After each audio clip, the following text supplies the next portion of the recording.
हरि रूठे गुरु ठौर है, गुरु रूठे नहीं ठौर। नमस्कार दोस्तों, मैं डॉक्टर अनुपमा फलसफा मंच के माध्यम से आप सभी का हार्दिक अभिनंदन करती हूँ। हाजिर हूँ कबीर दास के गुरु संबंधी पद को लेकर। कबीर की साधना में गुरु को सर्वश्रेष्ठ माना गया है। कबीर ने गुरु को सबसे बड़ा आश्रय माना है, जो ईश्वर के विमुख होने पर भी अपने भक्त की रक्षा करता है। परंतु साथ ही वे यह भी कहते हैं कि गुरु भी ऐसा होना चाहिए कि वह शिष्य का पथ प्रदर्शित कर सके, और ऐसे सच्चे साधक गुरु को ही कबीर ने सतगुरु के नाम से अभिहित किया है। आइए हम कबीर के इन गुरु संबंधी पदों के हिंदी व्याख्या के माध्यम से कबीर के भाव संपदा से परिचय प्राप्त करते हैं। गुरु बिन ज्ञान न उपजै, गुरु बिन मिलै न मोक्ष, गुरु बिन लखै न सत्य को, गुरु बिन मिटै न दोष। कबीर दास जी कहते हैं, हे सांसारिक प्राणियों, बिना गुरु के ज्ञान का मिलना असंभव है। तब तक मनुष्य अज्ञान रूपी अंधकार में भटकता हुआ माया रूपी सांसारिक बंधनों में जकड़ा रहता है, जब तक कि गुरु की कृपा नहीं प्राप्त होती। मोक्ष रूपी मार्ग दिखलाने वाले गुरु ही हैं। बिना गुरु के सत्य एवं असत्य का ज्ञान नहीं होता, उचित और अनुचित के भेद का ज्ञान नहीं होता, फिर मोक्ष कैसे प्राप्त होगा। अतः गुरु की शरण में जाओ, गुरु ही सच्ची राह दिखाएंगे। गुरु समान दाता नहीं, याचक शीश समान, तीन लोक की संपदा, सो गुरु दीन ही दान। अर्थात कबीर दास जी कहते हैं, संपूर्ण संसार में गुरु के समान कोई दानी नहीं है और शिष्य के समान कोई याचक नहीं है।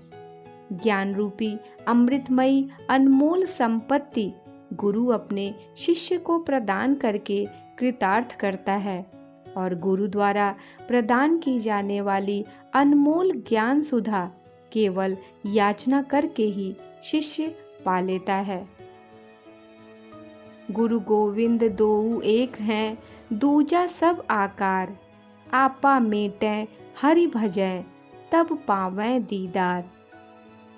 कबीर जी कहते हैं, गुरु और गोविंद दोनों एक ही हैं, केवल नाम का अंतर है।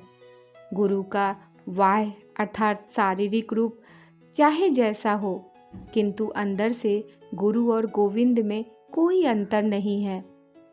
मन से अहंकार की भावना का त्याग करके सरल और सहज होकर आत्म ध्यान करने से सद्गुरु का दर्शन प्राप्त होगा, जिससे प्राणी का कल्याण होगा।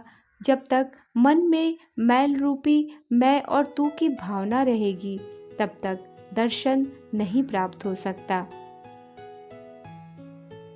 गुरु गोविंद दोऊ खड़े, काके लागू पाए, बलिहारी गुरु आपने, गोविंद दियो बताए।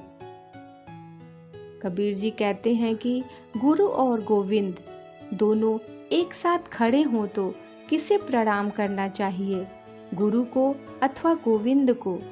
ऐसी स्थिति में गुरु के श्री चरणों में शीश झुकाना उत्तम है, जिनके कृपा रूपी प्रसाद से गोविंद का दर्शन प्राप्त करने का सौभाग्य हुआ। गुरु को मानुष जानते, ते नर कहिए अंध, होय दुखी संसार में, आगे जम की फंद। कबीर दास जी ने सांसारिक प्राणियों को ज्ञान का उपदेश देते हुए कहा है कि जो मनुष्य गुरु को सामान्य प्राणी मनुष्य समझते हैं, उनसे बड़ा मूर्ख जगत में अन्य कोई नहीं है। वह आँखों के होते हुए भी अंधे के समान है तथा जन्म मरण के भव बंधन से मुक्त नहीं हो पाते। गुरु गोविंद करि जानिए, रहिए शब्द समाए, मिले तो दंडवत बंदगी, नहीं पल पल ध्यान लगाए।